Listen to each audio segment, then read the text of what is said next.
Shalom Pak Bambang, saya mau tanya, sebenarnya apa perbedaan konsep Trinitas dan Oneness itu? Mana yang lebih bisa dipercaya? Itu kan muncul abad 19. Jadi kalau semakin baru aja jangan percaya. Itu renungan orang modern pertama. Kedua, Tritunggal itu sejak zaman bapak-bapak gereja paling awal. Saya berikan contoh. Ini sama-sama dari Alkitab, kalau nafsirnya kan. Waktu Tuhan Yesus memberikan perintah baptis, apa yang dikatakan? Baptiskanlah mereka dalam nama Bapa dan Putra dan Roh Kudus. Perhatikan kan, kata nama di sini bentuknya tunggal. Tapi dalam satu nama itu ada Bapa, Putra dan Roh Kudus. Makanya kalau di gereja timur, kalau di gereja Katolik kan cuma disebutkan demi nama Bapa dan Putra dan Roh Kudus. Kalau di gereja timur dipertegas Esteos, Allah yang esa. Jadi demi nama Bapa, Esto Onomato Patros, Keto Iu Keto Agiu Pneumatos Isteos. Amin. Kalau dari terjemahan bahasa Arab, Bismillah Walibni Warahil Kudus Al-Ilahu Wakid. Amin. Demi nama Bapa dan Putra dan Roh Kudus, yaitu Allah yang esa. Kenapa Allah yang esa? Karena nama itu tunggal. Bukan demi nama-nama, tapi demi satu nama. Bapa, Putra dan Roh Kudus. Clear. Muridnya Yohanes, namanya Polikarpus, Alkitis Polikarpus. Polikarpus itu disuruh menyangkal Yesus. Kamu tahu, Kaisar itu bisa memberi hidup dan menentukan kematian. Bekerja samalah dengan saya, Bapak. Kamu jangan menyusahkan saya. Apa sulitnya kamu sangkal Yesus? Kamu akan diberi hidup. Dia jawab, Bapak ini sudah tua, 86 tahun. 86 tahun saya mengikuti dia. Dan tak sekalipun dia pernah mengecewakan saya. Dia pilih mati ketimbang dia menyangkal Yesus. Pada waktu dia dibakar di perapian itu, dia mengucapkan pujian kepada Allah Tritunggal. Untuk inilah ya Bapa Surgawi, hormat kemuliaan kebesaran bagimu, bersama anakmu yang tunggal imam besar surgawi, Yesus Kristus dan Roh Kudus. Amin. Jadi orang berani mati karena Bapa, Putra dan Roh Kudus. Muncul lagi di abad 19 teori yang namanya Yesus Kristus itu ya Bapa itu. Itulah ajaran Oneness. Oneness ini dibangun karena tidak clear memahami Alkitab. Karena apa? Dua rumusan dijadikan satu. Kan rumusan satunya kan demi nama Bapa dan Putra dan Roh Kudus. Satunya dalam nama Yesus Kristus. Keduanya ini konteksnya beda. Ketika dia makan esto onoma to Yesus Kristus, dalam nama Yesus Kristus, dalam. Kenapa dalam? Karena dibaptis dalam nama. Ketika orang dimasukkan dalam air, itu artinya ke dalam nama Yesus.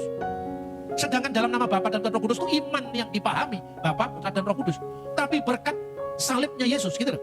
Ketika itu dikaitkan dengan baptisan esto onoma to Yesus Kristus.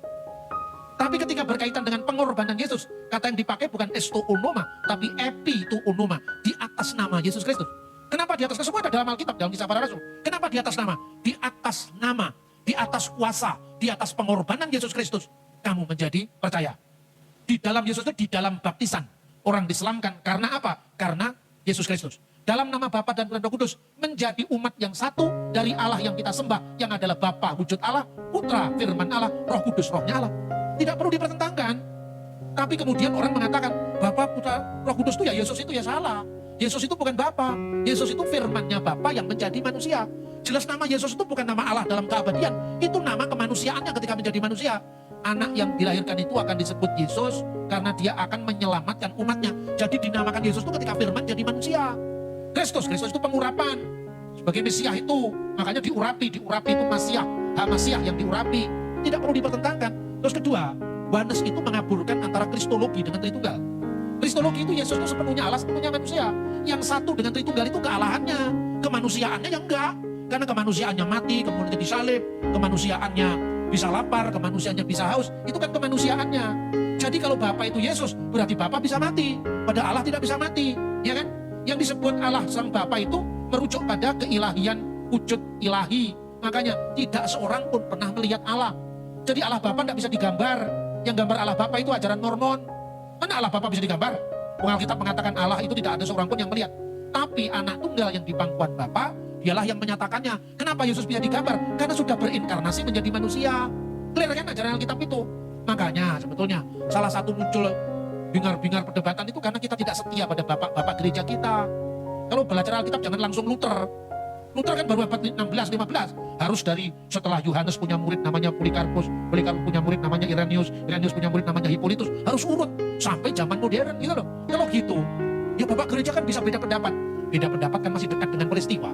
Daripada kamu percaya dengan teolog Jerman yang hidup 2000 tahun setelah peristiwa. Sulit Pak, paham gini. Kalau paham sulit, ya gini saya kasih contoh. Anda boleh memilih.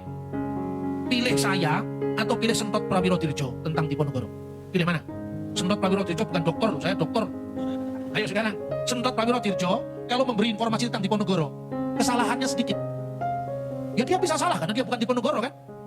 Kira-kira Bapak gereja bisa berbeda pendapat misalnya tadi tentang Julius Africanus dengan Agustinus bisa beda pendapat. Tapi perbedaan pendapat itu bukan pada masalah doktrin utama. Doktrin utamanya sama. Itu masalah sejarah, masalah yang lain-lain itu bisa beda kan. Terus Anda ditanya, Diponegoro lebih suka rawon atau lebih suka gudeg atau lebih suka bakso ulek? Karena tadi baru makan bakso ulek saya sama Pak Yohanes. Enak ternyata bakso ulek itu. Karena lomboknya segar. Anda tanya itu kira-kira, tanya ke saya. Atau tanya ke Peter Kelly, gak tanggung-tanggung. Itu ahli Pangeran Diponegoro. Tapi dia orang Inggris. Bahasa Jawa aja dia hebat Diponegoro. Tapi kalau nembang kan kalah dengan saya. Ayo sekarang. Jarak budaya kan? Jarak masa. Jadi percayalah sama Sentot Prawirodirjo ketimbang percaya kepada saya. Karena dia hidup sehari-hari mengalami bersama Diponegoro. Oh katakanlah Sentot gak tahu. Gak pernah ada catatannya. Anaknya Sentot. Berarti generasi kedua. Jauh lebih bisa dipercaya ketimbang saya juga. Karena saya jaraknya 200 tahun. Dia tidak berjarak karena dia muridnya. Kira-kira seperti itu yang saya maksudkan dengan bapak-bapak gereja. Ya, semoga ini bisa membantu bagaimana menjelaskan Alkitab dalam konteks sejarah. Oke Pak Bambang, jawaban dari Anda sangat mencerahkan pikiran saya. Terima kasih Tuhan Yesus memberkati.